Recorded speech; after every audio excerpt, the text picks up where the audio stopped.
I know. More people, more yay. Honestly, I'm waiting only for Gauri ma'am. She said she's joining. What? I don't want to start without her and then get into trouble. What? Because she said she's Here coming. she is. She came, Ah. she came. Okay. Gauri ma'am, we were waiting for you. Hi, good evening. Good evening. I'm just still in the class. That's why. See, I'm with the kid. Okay. Oh, okay. I'll just say bye to him. Yeah. So any other kids here today? I see a name, Brushali Bhandari, Subraya Hegde, Kong, Kong, Kong. Suchita Pakarapati. Can you guys all switch on your cameras so that we can see all the kids? They're just.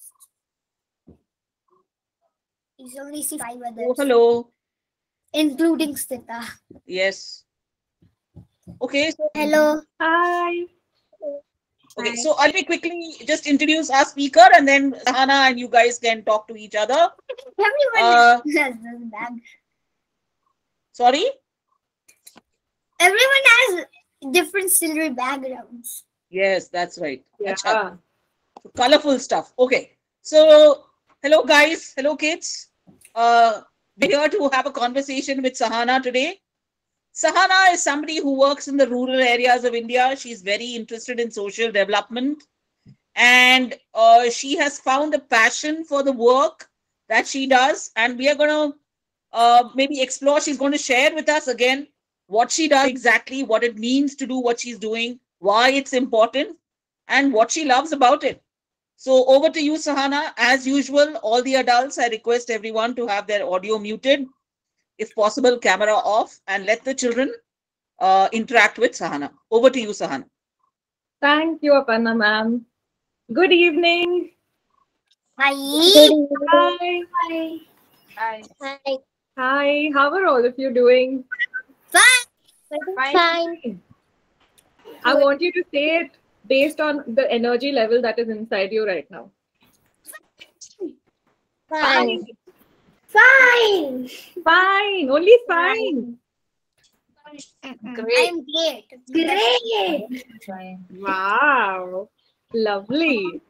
Okay. All right. So since some of your faces are familiar to me, some of you are new to me, I am new to all of you.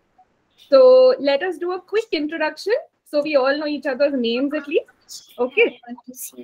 So I'll tell you how we're going to introduce ourselves. I want you to tell me your name and tell me what you love doing when you have free time. Okay. So I'll start. My name is Sahana, and when I have free time, I love sleeping. Okay. Now who's going to go next? I love watching TV in free time. You love watching TV. What do you like watching TV? Watching on TV? Like cartoon, YouTube. Oh, interesting. Okay. All right. Parth, can we go next? Yeah. My name is Parth, and I love to sleep too when I'm free. Areva, high five. All right. Tamara, do you want to go next? Yeah. My name is Tamara, and I like exploring the forest that I live in. Wow, very interesting. Nice. Thanks, Tamara. In our Hindi class, Tamara told she told me before. All right. Stita, can we go next? Yes, my name is Tata, and I love to paint when I have free time. Interesting. That's another thing even I like doing. Thank you. I love painting as well. Wow. We have a lot of fellow painters. Nice. Okay. Next, can we have Safa? My name is Safa, and I love to paint and draw. You like to paint and draw. Very nice. Interesting. What about Brushali? I see the name as Brushali, but can you tell me your name, please? Unmute yourself. My name is Rudra and I like to trouble my mother. You like to trouble your mother when you're free. Very interesting. All right. Who else do we have with us today? Are there any more fellow travelers with us on today's journey who we need to get introduction to? Suchita and Rohan, they can tell. Yes. Suchita and Rohan, can you please unmute yourselves, turn your videos on, and tell us My what name to do? is our video on? Yes, I can see you guys now. Yes. I am Sahana and I like doing crafts when I'm free. Nice. Okay. What I'm drawing related. I know. We definitely should do something with drawing and craft. With so many fellow drawers, artists, we should do We something. just do some big. Yeah, we'll think about that as we move forward. Okay. So I see another face in your screen. Is that your sister? I am Suchita and I like reading books in my free time. You like reading books. Wow, interesting. Thank you, Suchita. Is there anybody else that we need to get an introduction from? Tell me, all of you have to help me. I don't think so. Okay. I never met. I also don't think so. All right. We have met Vyom. Suchita. We have So- Vyom. Vyom, okay. Vyom, I think, has just joined us. Vyom, so what we're doing is we're telling us, because I don't know all of you, I need to know your names and I need to know something about you. So we're all introducing ourselves by telling all of us what our name is and telling all of us what we love doing when we have free time on our hands. So Vyom, would you also like to share that with us? Yeah. Can you please turn your video on? Yes. Perfect. Go ahead. I like to dance in my free time. Oh, wow. Last guest talk that was happening. Lovely. So we have a lot of artists over here on screen, huh? Or read. Read. Very nice. So a lot of creative minds out here. I will definitely use that for something by the end of the session. Okay. All right. So let's begin with today's discussion. Okay. So today, remember that I'm not going to be doing all the talking while I will keep talking. One second. Sorry? Sahana, 1 second. I think there is somebody called Divya here. Divya. Wait. Yeah. Yes, Divya? ma'am. Yes, ma'am. My name's Divya. Self? Hi, Divya. Hi. Turn your video on, please, Divya, so we can all see you. Yes, I can. So will you also share something with us, something that you like doing during your free time? Yeah, ma'am. I like drawing in my free time. Wow, look at this is a band full of artists, huh? All right. Sita, you want to say something? But there is one Sukraya.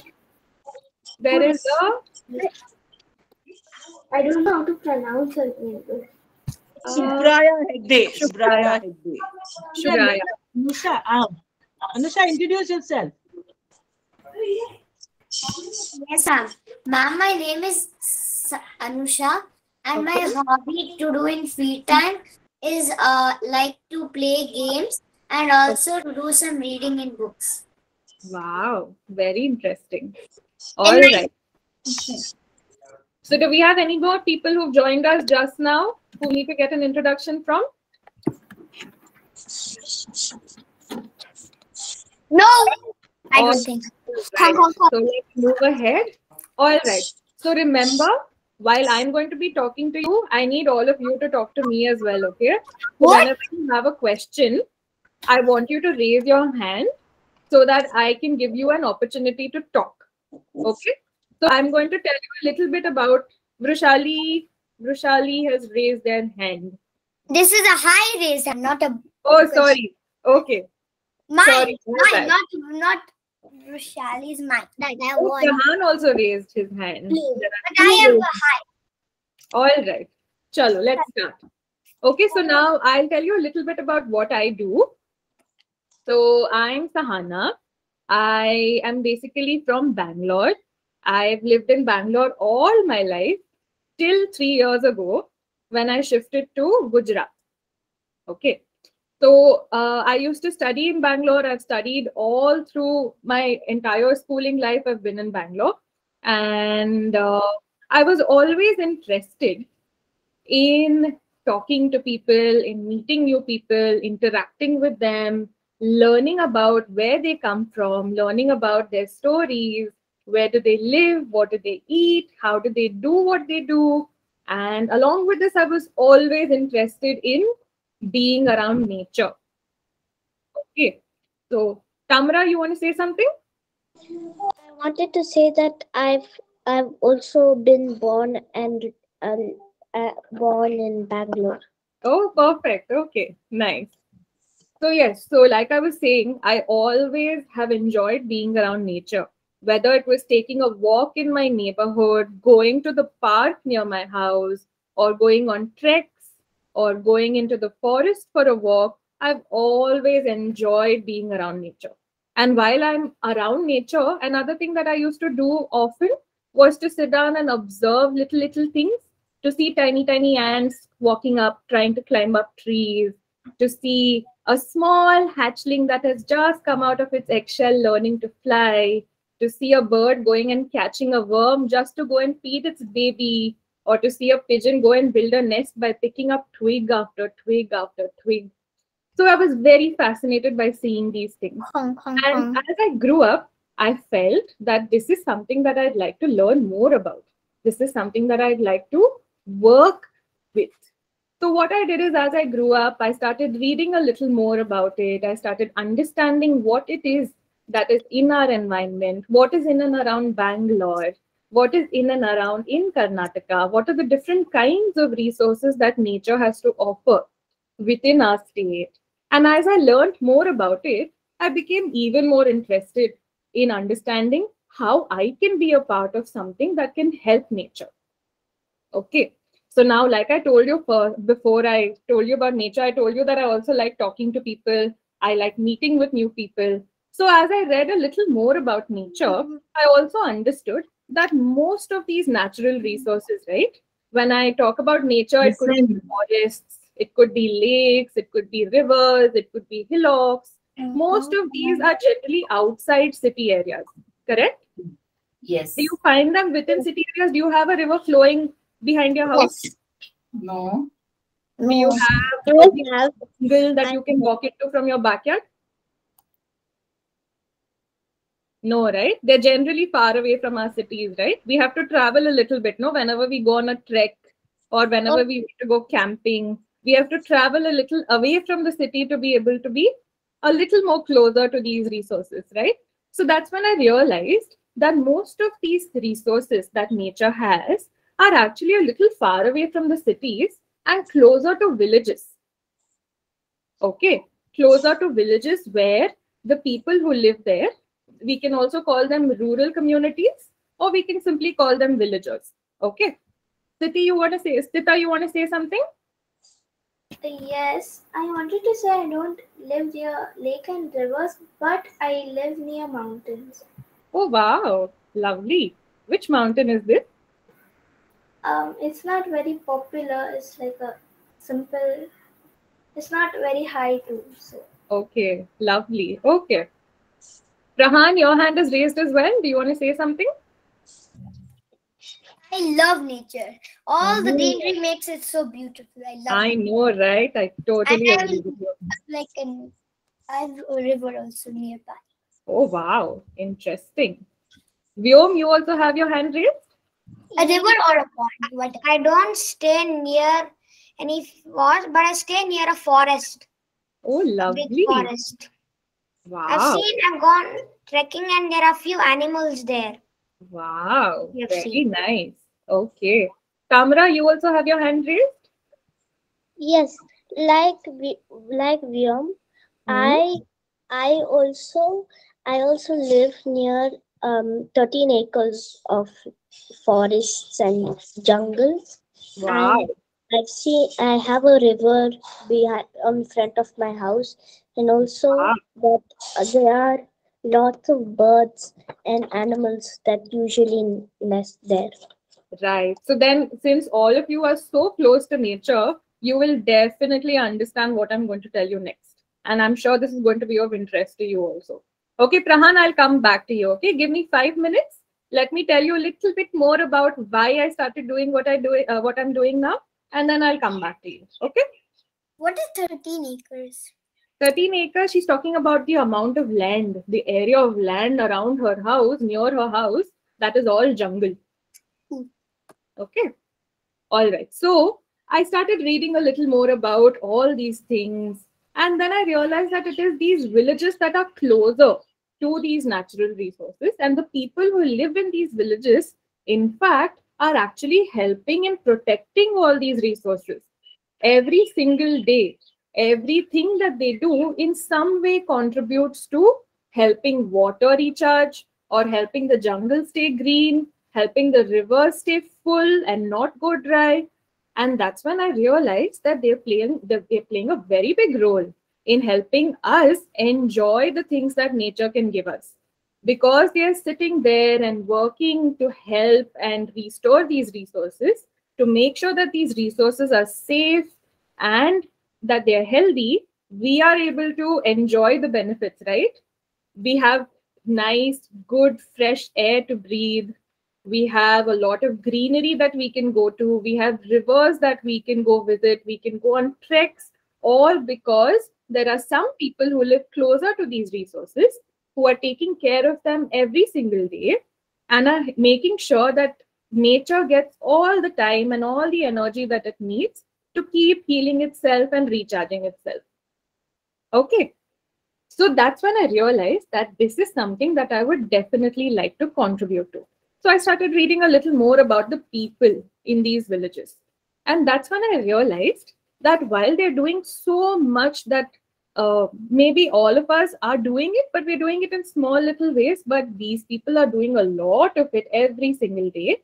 But while they're doing it, they can also use a little more help in doing it in a much, much better way, in doing it in a way that it can make a difference to many more lives. So I also understood that sometimes they might not have all the information that they need or all the tools that they need to be able to help nature in the best way possible. And that's when I understood that there is a bigger problem here. Because of this lack of tools or lack of resources, because they're not able to access this information and tools, sometimes what happens is these efforts might not result in the kind of outcomes that we would want. And at the same time, there are other problems also. While they are going ahead to protect plants, grow more plants, make the water fuller and fresher, on the other hand, there are also activities that are cutting trees, cutting plants, using water, wasting water. So what is happening is these efforts that the villagers are putting in might not always give best results, because while they are helping in restoring all this, some of us are also extracting all of this back from nature. Correct? So then I understood that there are some organizations that are helping in creating a balance, in helping people understand why they should be a little more careful when they're using nature's resources, and in also helping these villagers do what they're doing in a better way. Okay. And when I understood that there is a possibility for me to be a part of this, that's when I applied for a course in rural development, which helped me understand these problems better, understand these resources better, and also understand what I can do. How can I contribute to this solution and make this problem a smaller problem? Correct? Prahan, your hand is raised again. You want to say something? Farmers know lots of information about crops. I know. Trees that give fruit. Correct. Yes. So that's when I realized, when I finally got a job and I started working with these communities, is when I realized that farmers and villagers actually have a lot of information. A lot of information that helps in healing nature, taking care of nature, and also ensuring that nature is alive and available for the people who come in the future, correct? So one thing is that we have these resources to enjoy today, but don't we also have to make sure that our children and our grandchildren have access to this nature? Yeah? You would want them also to enjoy what you're able to enjoy today, correct? So Yes. that is a responsibility that all of us have together. So that is when I started working with this organization called, so how many of you have heard of something called NGOs? Do you know what these are? No. No. All right. So let me tell you a little bit. I'm going to share my screen. Tell me if you can see my screen properly, okay? Sahana, Vyom had to say something. Oh, I'm so sorry. I didn't see your hand raised, Vyom. Go Vyom ahead. said, and then she'll go on. Like my mother had told, one paper needs at least one full tree to be used. That's why I don't waste many papers, because they give tons of papers. That means they have cut tons of trees for them. Correct. Very, But very. my father is mostly a fan of plants. There are lots of plants in my house. Wow, that's nice. And my father's mother, she has a huge backyard full of, she has a mango tree also in her backyard. Lovely. Speaking Okay. of mango tree, in my native place I also have a mango tree. Lovely. Okay. All right. Thanks for sharing, Vyom. Okay. So can I tell you a little bit about the NGO that I work for? So now the word NGO is actually a short form for a bigger word. Okay. Now, what it basically stands for is non-government organization. Okay. So just like you have private companies and then you have the government, correct? You know about these, right? That people work for the government and people work in private companies. So just like people work in these different places, there is another third different type of place that people work in, which is neither private or government. Okay, which is why it is called a non-government organization. And these organizations generally, what they do is they work with governments also, they work with private companies also in order to pool in money. Okay, and what do they use the money that they pool in for? They use that money to basically help in tackling a social problem. They use this money to find solutions to social problems. Now, what is a social problem? Can any of you tell me what you understand by that? Having no friends? Okay, so what is a problem? I don't have any friends. No, what is a problem? If you have to explain what the meaning of a problem is, what would you tell me? No idea. I I know what social problem means. Something that is a little that is making our lives a little harder, correct? We say we have a problem when there's something that is making our lives a little harder. So I know what social problem is. tell me, go ahead. A social problem is a big problem, like a road is broken, or there's a drought in the city, or Right. there's a blackout, and the government or organizations try and to fix that. Correct. Yes, perfect. Thank you. So, a problem that affects a lot of us in the society and that makes our lives hard is a social problem, because it's a problem that is faced by many of us and not just one person. Okay. So, what NGOs do is they pool money together and they use this money to find solutions to social problems. Now, like one of our friends mentioned, social problems could be lack of water. It could be a road that is not fixed properly, that needs repair. It could be the fact that all of us cannot access the same kind of education, correct? So there are different kinds of social problems. Now, have you all heard about climate change? Yeah. My aunt used to work in about climate change. Okay. Told me about climate change. So what is climate change? What do you understand by climate change? It's the weather, or it's the problems that are created in the weather, in the Right, climate. So right, so like some, like Antarctica is melting because of global warming. right. So all of us are hearing about how there are sudden weather changes. Correct? It is raining at a time when it is not supposed to rain. It is becoming cold faster than it should. It is getting hotter faster than it should. So there are so many changes in weather, in rain, and all these patterns, which together at the international level we call as effects of climate change. We're saying what we mean by that is that there are all these resources that exist in nature are undergoing changes, and because of the changes that are happening, they're probably not able to function in the same way that they used to function before, and because of which there are changes in weather, there are changes in temperature, which we are feeling in our everyday lives. Correct? So these are basically environmental problems, right? These are problems that are in nature, problems faced by nature, problems faced by the natural environment that we live in. So, for example, cutting down of trees. Do you think that's a problem? It is. Yes. Okay. Yeah. And for example, let's say leaving a tap running without closing it even after I've washed my hands. That is wrong. Yes. Yeah. Wastage of water could also be a problem, correct? Yeah. So now what happens is when this cutting of trees or wasting of water is done by everybody in the country, then imagine how big the problem becomes. Correct?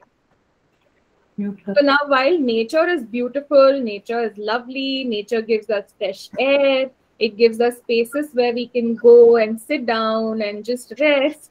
Now nature also needs some time to recover from all these problems. When you cut down a tree, like Vyom was telling us, now trees are cut down to make paper. Now we might be able to make that paper in 3 days or 4 days. But how long does a tree take to grow? Will a tree grow in 3 or 4 days? No. No, right? It might take a minimum of 1 year at least. Correct? And that too, a small tree might grow in a year. But bigger trees will need even much time to grow. So while we are cutting trees, we might be planting more trees, but those trees that we are planting will need many, many more years to grow and become full grown trees. Correct? So we need to allow nature some time to heal itself also, no? While we are taking things from nature, we're taking things like wood, we're taking things like water, we're taking things like fruits, we're taking things like medicinal plants. So while we're taking these things from nature, we also have to give it some time to be able to recharge itself, no?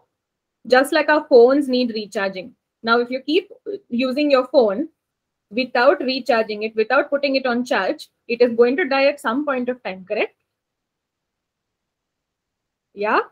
So you will have to put it back on charge, no? You will have to recharge it in order to be able to use it again, correct? Yes. So in the same way, nature also needs some time to recharge, because if we keep taking things from it without giving it time to take this time to recharge, then at some point of time, everything is going to go empty, correct? So that is why there are NGOs that work with these villagers to protect these natural resources. Okay, to make sure that while we are cutting trees, while we need the paper also, while we need the water, we also put in enough effort to recharge these resources. Okay, so the NGO that I work with, it has a very big name. I will again share my screen and show you. I want to see something. Go ahead. It's called non-government Around 50 organization.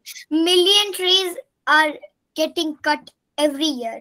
In the next 200 years, trees can go extinct. That's quite disturbing. Around, but not exactly 15 million, but around like 8 or. Yeah. And what do you think? What do you think Earth would look like without trees? There would be no. Animals would have to feed on the waste of it, and then they will go extinct.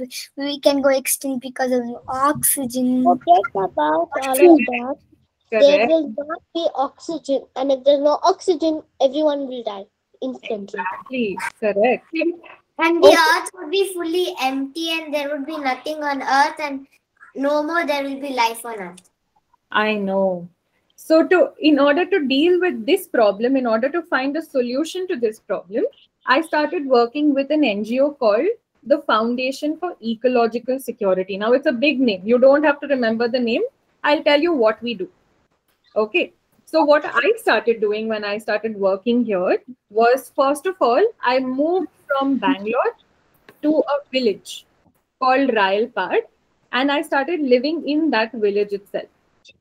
Okay. Now this village happened to be on the border of Karnataka and Andhra Pradesh.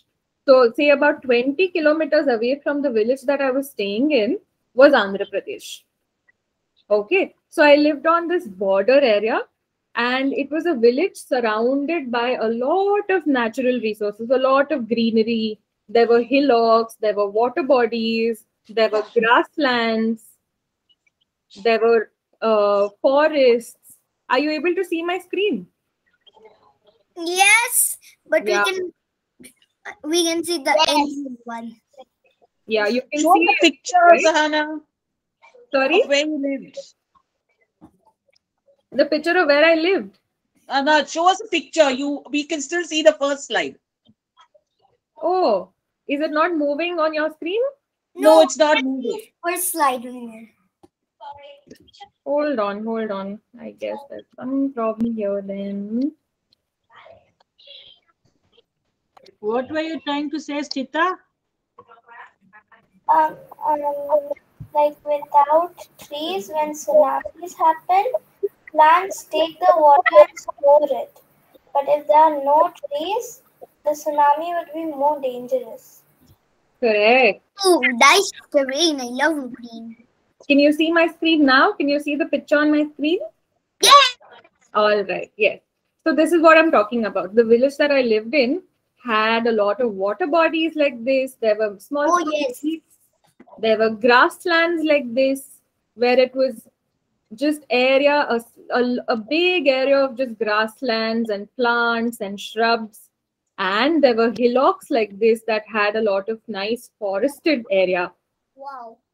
Okay. And along with this, there were farmlands. Farmlands where farmers would grow the crops that we harvest and then eat as food in our houses. Okay, so this is where I lived.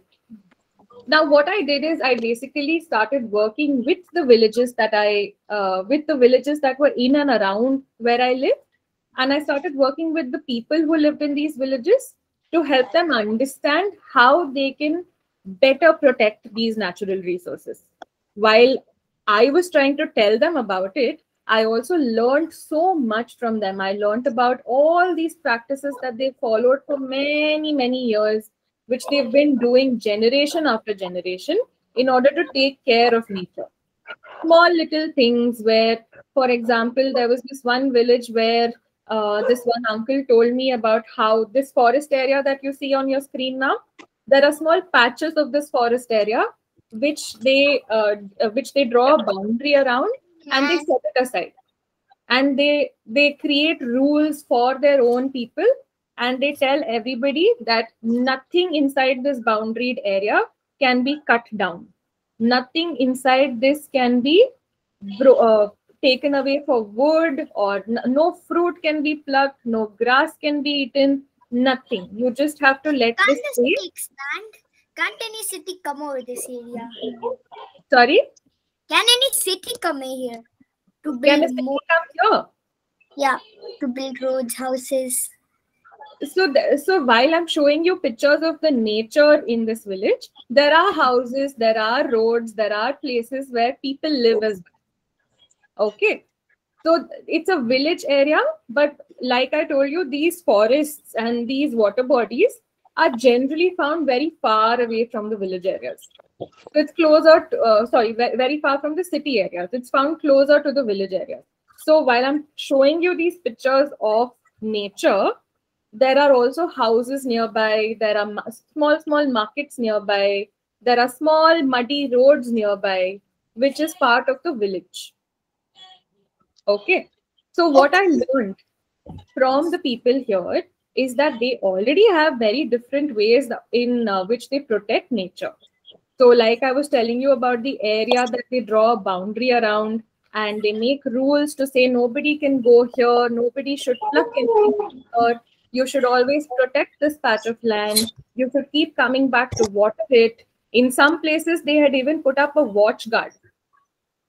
So the watch guard would do rounds of this hill in the morning and in the evening and make sure that this patch of land is always protected and it is allowed to recharge and regrow without any human activity. Okay, so we used to work with villages like this. So in this picture, we have a group of village people who are understanding how they can use water in a better way. So where does water come from? Do you know Rivers, oceans, and seas. Rivers, oceans, seas. Where else do we find water? Hills. From rain. Lake. From rain. Which Rain. comes from lakes. Yeah. Wells. Wells. So the water in the wells, where do they come? Where does that water come from? From underground water and rain. Correct. From under the ground. So here what we're actually doing is we're helping the farmers understand how they can use the well water in a better way so that they waste very less water and they're able to get a good crop by using the water properly. So on one hand, they're benefiting because they're able to get good crop, and on the other hand, they're not wasting water and ensuring that that water underground stays recharged. Okay, so this is the kind of activities that I used to do when I was living in the village. So we used to go every day to village after village, talk to people, understand what they already do to protect nature. And wherever we felt that a little bit of information could help them, we would share that information with them and help them understand how they can better do what they're doing. Sometimes we would go to farmlands, we would understand what crops are being grown, how much water each crop takes to grow, and understand if the rainfall is enough to actually grow these kinds of crops in that area, and then help the farmers understand why they should grow different types of crops, how will it help the soil, how will it help nature, how will it help them in terms of earning money. So this is another photo of how a group of kids and elders in one village took out a campaign on forest fires. Okay, so do you know what a forest fire is? Yes. Yes. What is it? Yes. forest When a fire is a fire. They go on camp. Forest fire is in where suddenly, without knowing, a fire starts in the forest and all the plants die because of the fire. Yes, correct. So generally these forest fires happen in the summertime, right? When the temperatures are really high. So what happens is close to summer, all the grass becomes dry, all the trees start losing their leaves, they're bare. And when the heat is so high, sometimes these grasses catch fire. And because there's an entire layer, a full land of dry grass, that fire starts spreading very fast. It catches on to different parts of that area. And what happens is, one, all the plants, the trees, the shrubs, all of those get burned. A lot of animals also end up dying when these forest fires happen. And some of the animals that survive then don't have a house to stay in at all. Okay? Because their entire house, which was the forest, has been destroyed by the fire. So what the children and the elders in this village decided to do was to go around the village and tell everybody about what they can do to prevent a forest fire. So they were singing songs, they were dancing, They were singing rhymes. And at the end of the day, what they managed to do is to help everyone in their village understand why it is important to prevent forest fires. And in case there is a fire, what is it that they can immediately do to make sure that the fire does not spread too much and destroy all of the forest. I think I've called the fire station. Sorry? Call the fire station. They can call the fire station, but usually in these areas, the fire station is only in city areas, correct? Maybe They don't have fire stations in villages. There are fire shooters. Sorry? In the forest, there might be guns of water. There might be water as well, but since it is summertime when this happens, usually all the lakes and the ponds are also dry. So there isn't much water available. Okay, so this is another activity that we used to do. My grandmother put logs into the fire to heat water. It was one big log full of dry grass, and I saw how the fire was rapidly going through the grass. Correct. Yeah, it can spread really fast, especially when there's a lot of dry grass. It can spread very, very fast. So yes, so one of the things that we used to do is to frequently, whenever we knew that summer is going to come, all the people in the village, whether it is small children or old people, everybody would get together and go on campaigns like this, where they would go around the village, walking through the village and singing songs that can help people understand why they should take action when there is a fire, and also understand how you can prevent a fire in the first place. Okay. And then we would also go to different places to learn about how different villages are doing this work in a better way. So we would help one village talk to another village and understand what they can do better, what they can learn from each other. Because it's only when we talk to each other that we can understand how you are doing something better, and also you can learn from me and understand how I'm doing something else better. So what we would do is we would get villagers to talk to each other, to meet each other, to share their experiences, to help them understand how they are protecting water, to help another person understand how they are ensuring that water is used in a better way. And along with that, as I would travel on field, I also learned a lot more about the vegetables and the fruits that we all eat. Can I see something? Yes, go ahead. But what if there was a scenario where the farms had not enough water to grow the crops?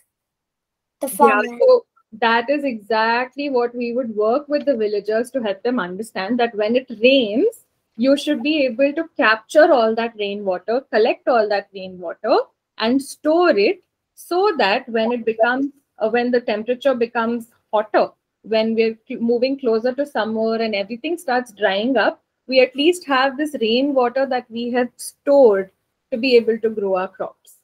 And the rainwater can also help to extinguish forest fires if there's left. Correct. Yes. And it will also help you grow crops like this. So I ended up learning a lot more about the food that we eat. Are you able to recognize these pictures that you see on your screen? They look like beetroots, or beetroots are. What do we call that? What do we call that again? What is it on your left? Can anybody tell me what the photo on the left is? What vegetable is that? Green onion. Yeah, green onion. Correct. What is the photo on the right side? What Lemon. do you think? It's called something. It looks like lemon. Lemon. Yes, it is lemon. What is this? Tamarind. Yeah. Tamarind. Have you ever eaten tamarind like this, right after the shell? Yes. Yes, ma'am. Yes. And do you like it? Do you like how it tastes? Yes. Yes, ma'am. We get to open the pods and eat it nicely. Lovely. Lovely. Once when we went camping, when we went to a field There is in our a road, picture of that things. Lovely. What about we this? Do you know what this is? Potatoes. Potatoes. Any other guesses? Ma'am, they're small mangoes, ma'am, that we use for pickles. Mangoes. Any other guesses? Whoa, then that means these two guesses were wrong. So have you all seen neem trees? I don't know what. Yes, ma'am. Except for mango trees, I can only separate them. Otherwise, I can't tell what tree is what. All right. They So look these like are watermelon seeds. yeah. So The basically, banana tree I can recognize. and then Is there's it another tree. Sorry. Is someone saying something? Is it badam? It's not badam. So they're actually seeds of a plant of a tree called pongemia. Okay. They're seeds of a tree called pongemia. So these trees are generally found in abundance in rural areas. Whenever you visit villages in South India, especially, you will definitely find these trees in the farmlands. So have you generally seen how when there is a farmland, there's always at least one or two big trees on that farmland where people go to eat food, to take rest under? Have you seen this on any farmland? Yes, my village. Yeah, so generally the tree that we generally have on farmlands are the pongemia tree or the neem trees. So these are seeds of the pongemia tree. So what the villagers actually do is they make oil out of these seeds, and they use that oil they use that oil to light their diyas, and in some places they've also used the oil to be able to run their vehicles as an alternative to petrol. Okay. So this is the photo of one of the friends that I made while I was staying in the village. So when I was in the village, I did not have access to any malls. I did not have access to any of our grocery stores. So every week, every Monday, we would have a market in the village. And there would be people from all the nearby villages, all farmers who would have grown their crops. They would harvest their crops and they would come and sell whatever they had harvested on that Monday. And this would happen only once a week. Every Monday, we would have a local market in the village where different people come and sell whatever they've been able to grow, and you can go and buy whatever you want to. So she is one of the friends that I made in the village that I was staying in. Whatever you wanted, whatever you needed. Whatever you needed. Yes, whatever you needed, whatever you feel like eating, whatever you feel like cooking, you can buy that from them. So I ended up making a lot more friends in the village that I stayed in. And I also realized the importance of the dosa. Now, when I was in Bangalore and I was staying at home, I used to eat a lot of dosa every day. And I'd be tired of dosas. I would always complain when I was served dosa for breakfast. But when I started staying in the village and when I did not have access to dosas every day, it made me realize how much I actually enjoy eating dosas. Can I also say something? Yes, go ahead. Like, I don't remember. If I remember. Sure. I live in a village and dosa is one of the most common food there. Yeah. But It's dosa really is mostly whatever we eat for breakfast, but only on certain days we eat like roti But or something else. you can you make noodles? Because you need few ingredients. If you go to the town, that's very common in villages. If you go to the nearby town, which is half an hour run, you can get it. Yeah, you can always buy things from outside and come back and cook it in the village. But it's always nice to use fresh things that are available in the village, right? Because what you get in the village is more fresh. Correct? You can make your own chocolate noodle or whatever noodle you want. Yeah, so this is a picture just to tell you how I started identifying my love for the dosas that I used to eat at home, which I never liked when I was in Bangalore. But I ended up understanding just how much I love my dosas only when I started staying there and working there. And then I also started experimenting with cooking. That was the first time that I started cooking for myself. Because earlier when I stayed at Bangalore and I was staying at home with my family, I would cook even then, but I would cook only when I felt like cooking. I would never cook every single day to feed myself. But when I started staying on my own, I ended up cooking a lot more, in understanding how much I like cooking. And I started experimenting with new recipes. It helped me understand the food that I eat much better. So I thought I'll share this with all of you as well.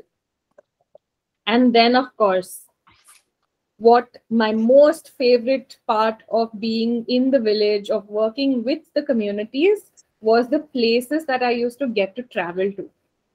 There was always so much to learn from all of them. Every time we went to visit different places where we had to get some work done, it could be planting work, or it could be work to protect water or to store water. We would end up discovering so many new places, understanding the different plants that grow in that region, understanding how each part of a plant is actually used by the villagers for different things. For example, this particular flower. Do any of you recognize this flower?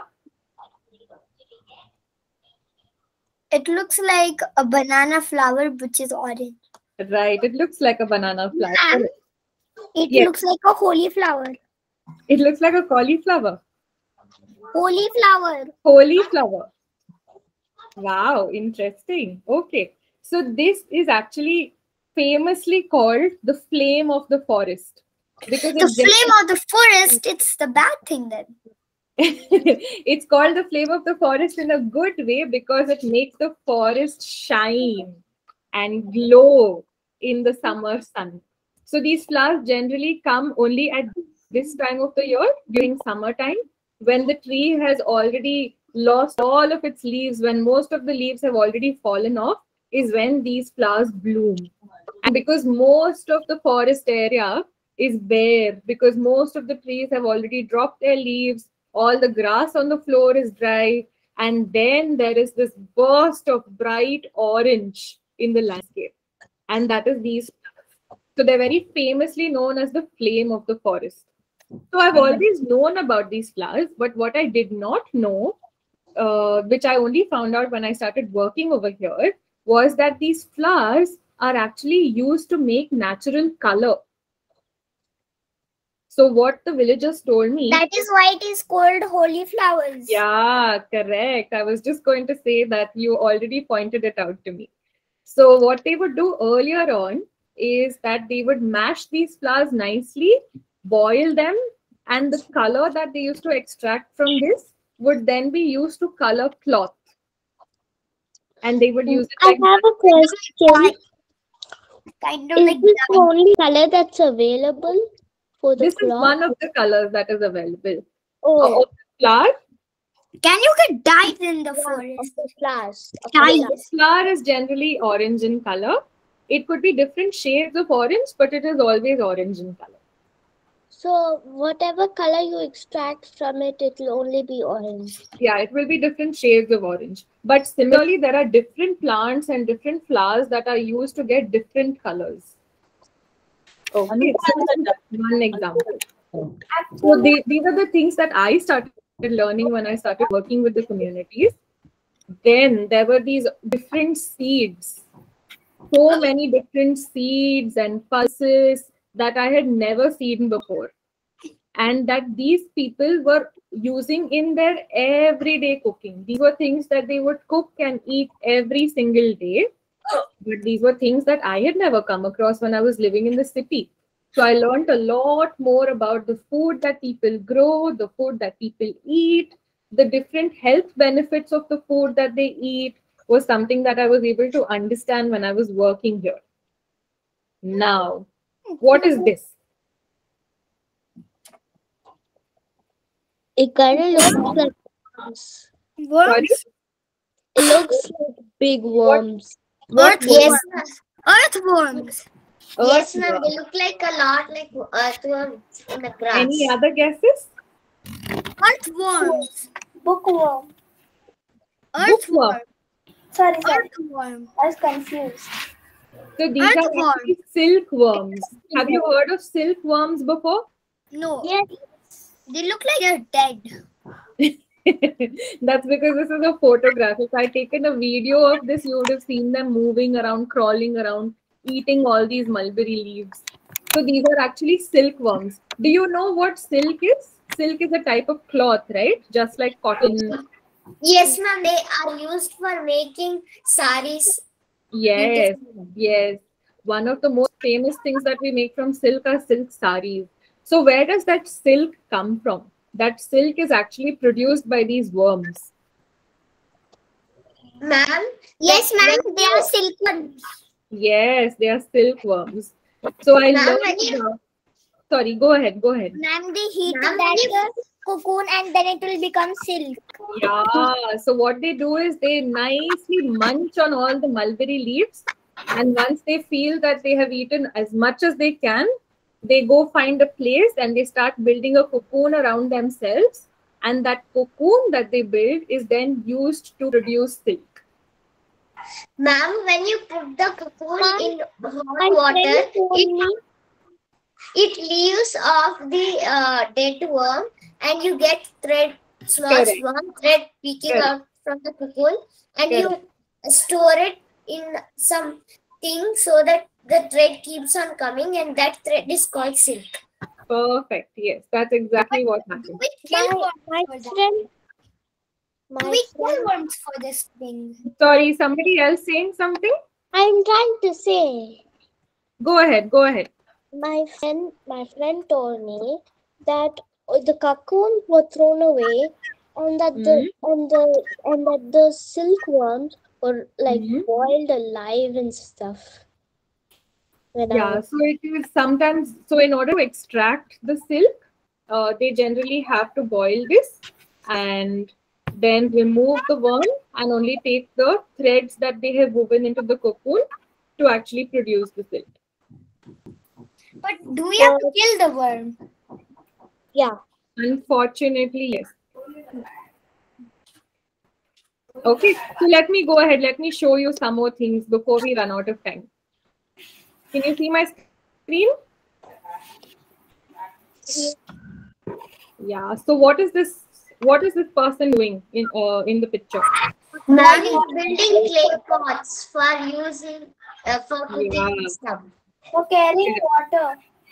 Correct. So do you find these people around in our cities these days? Yes. You have? Yes. Okay. So yes, so what I realized is when I was living in Bangalore, at least the area that I stayed in, I had never come across a potter living in that area. But when I started living in the village, one of the other friends that I made was this potter Anna. So, and I also realized that he was the last potter in his family, because all the other people who used to do pottery before had stopped doing it. And his children also did not want to do it anymore because they just didn't feel like doing this anymore. So he was actually the last potter who lived in this village. And he used to make beautiful pots, a lot of lovely things that he used to make. In fact, I also ended up buying some of these things from him, and I ended up painting them when I had free time there. So this was another thing that I wanted to show you. And of course, I saw different forms of art everywhere, all around me when I was living in the village and working with these communities. So there was art in every small nook and corner that I was able to find, and I thought I'll share some of these pictures with you. This, for example, this was done outside a house on the wall. So what it essentially is a little bit of clay, a little bit of cow dung, which has been put on the wall, and then they've taken all flowers that had fallen off the trees and the plants and stuck them on that. Okay. And then, of course, some of the houses just had such beautiful entrances, all natural. It was all just flowers and bushes and creepers and trees. I don't believe this is a village house. Sorry? I don't think this is a village house. This is a village house. This is a village. What? I don't Yes. This is a village house. Then yes, this is one of the things that I had made. I bought some of these kuti things from the potter Anna, and I ended up painting it when I had some free time. So, yes. So this is what I thought I'll show you. And why I continued doing what I was doing was because of all the positive, all the lovely, lovely love and appreciation that we used to get from the farmers and from the villagers that we worked with, because they were so thankful to us. In fact, a lot of them would end up asking me why I have left a city like Bangalore to come and work in a village. They would keep telling me, they'd say, why are you over here? All of us want to go to the city to work there. Why are you leaving such a nice city like Bangalore to come and work over here when you could get a better salary, when you can earn better living in the city? And all I used to tell them is that, of course, I can earn a lot more money by staying in Bangalore. But the happiness that I have when I come back after a long, tiring day, to come back and to know that I've actually made a true difference to somebody's life today, that I've been able to help someone, maybe understand how to grow a crop better, maybe how to plant a tree better, or maybe how to come together and work together as a group. As when I've been able to do that in a day, and the joy and the satisfaction that that gives me is always going to be much more than a job that a Bangalore job can give me, than a job in the city can give me. So all of that extra money might be nothing unless I'm able to actually make a difference to somebody's life. Ma'am, And can I tell something, ma'am? go ahead. Ma'am, when you live in cities, ma'am, you have to work more and you don't make many friends. But when you work in villages, you get many friends and you get to do a little bit less work, and also you get to learn something more. Yeah. Actually, There is working in a village sounds better than working in the city. You come tired and you just start dying. You hurt your eyes with a laptop. Yeah, The village is much more I mean, you have to do a lot of work. It's not that you get to be lazy by living in a village. In fact, they do a lot more work than any of us do in a single day. Imagine taking care of Mother Nature. Do you know how big a responsibility that is? No, And I just think every it's single easy. day. So that's a My dad huge, has huge to work a responsibility. lot. Yeah. But while they work a lot, they also know how to enjoy their free time. They also get together, they sing songs, they dance, they celebrate festivals together. And not for a second did I feel like I was an outsider. So, I showed you some of the pictures of friends that I made in the village, right? So there were so many other people who were so welcoming and made me feel at home. They made me feel comfortable. And it was because of that warmth and positive energy that they gave me that I was able to continue living there and working for them while living with them. And I continue to do that. Now, although I've moved out of the village now, I don't stay in the village anymore. But what I also realized was that while all these people are doing such beautiful work, very few people know about all this. Many people are not even aware that all these natural resources are being protected and managed by these villagers.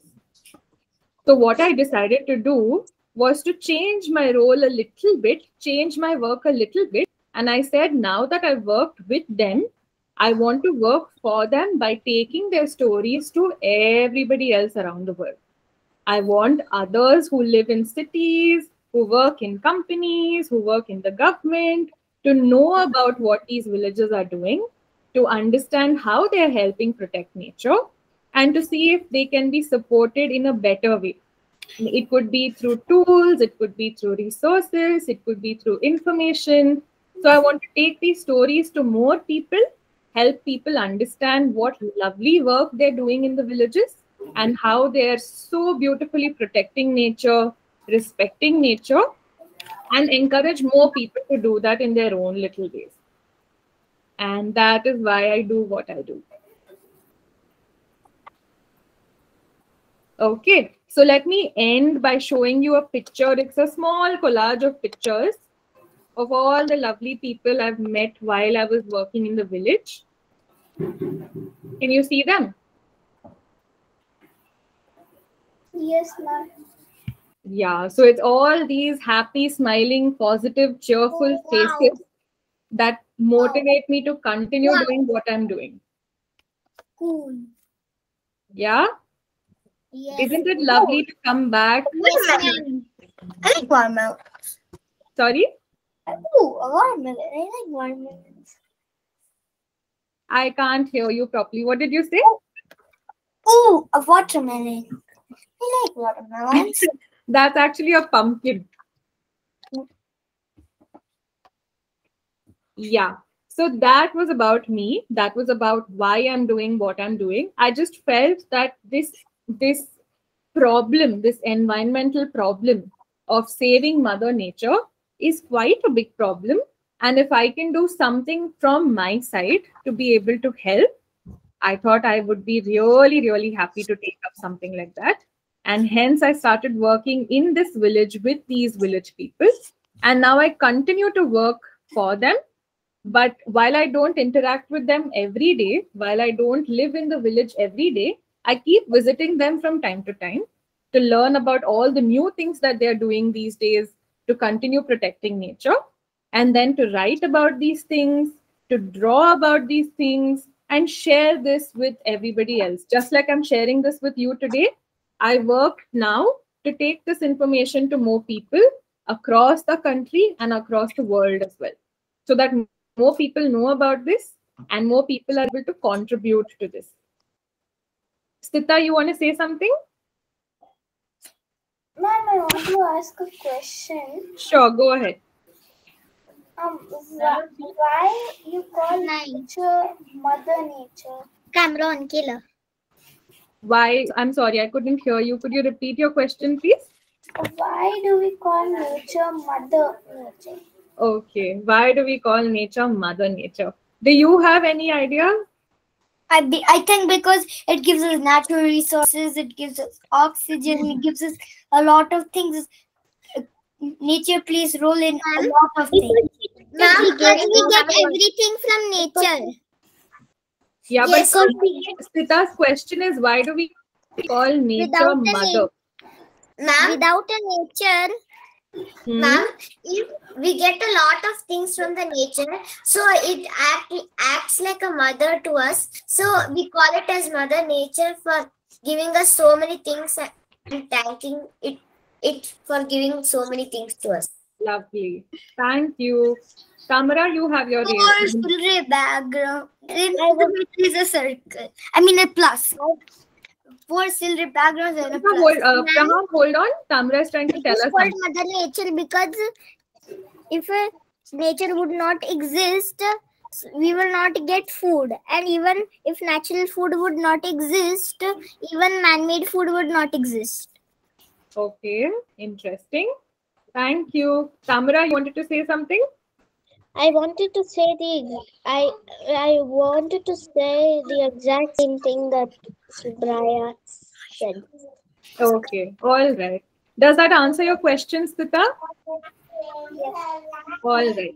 Anybody else has questions for me? Now I'm done talking. I want to hear from you. What do you think about this work? Anything else that you want to know about the work that I do? Ma'am, I had a doubt in the flower which you had shown for the natural colors. Ma'am, many people call it as flame of the forest, but I didn't understand what generally it is called instead of flame of fire. So, I can share the name with you. Generally in Hindi, it is called Palash. In English? In English, I can share the name with you. It has a scientific name. Palash. Palash. Palash. Palash. Palash, ma'am. Yes. Sahana, there's a question for you in the chat. There's a question. When you lived in the village, there's some people in your city area who stereotyped you. Interesting question, Parth. Yes. So many times I had to explain to my own family and friends as to why I'm doing what I'm doing. So a lot of people were very confused. A lot of people kept asking me, when you can stay in the city, have the comfort of an AC, live in a house, go to malls, go to restaurants? Why are you choosing to go live in a village? And my answer was the same answer that I told you earlier on, that I used to give the villagers, that I can do all of that living there, yes, but my interest, my passion is to work with people, is to work for nature. And at the end of a long day, I'd be more happy to know that I've made a difference to at least one person's life than to just be able to go to a mall or a restaurant. But And Pawan is so saying something. I did have a lot of questions that came my way, a lot of stereotyping, but that did not stop me from doing what I'm doing, because I truly believe that this is something that can help me grow as a person as well. Can I say something? Yes, Prahan. There are 4 different Cilre backgrounds at the corner, and the middle is a plus. Interesting observation. Anybody else? Anything else? Anyone? Anyone would like to share anything? Suchita? Yeah, unmute and speak, ma. Unmute. Please say what you would like to share. Not able to hear. Suchita, we are not able to hear you. No, here's. Okay, in the meantime, everybody else fill the feedback form, please. I already filled it in advance. Thank you so much. Already prepared in advance as well. Oh gosh, you guys are very early. Very, very When, quick. when we were talking about the flame flower thing, Rohan, then I try said- talking. Try talking now. Oh, Suchita's left. I guess she's going to read. Does anybody else have any questions while we wait for Suchita? Oh, a sliding Ma'am, where can we find the feedback for?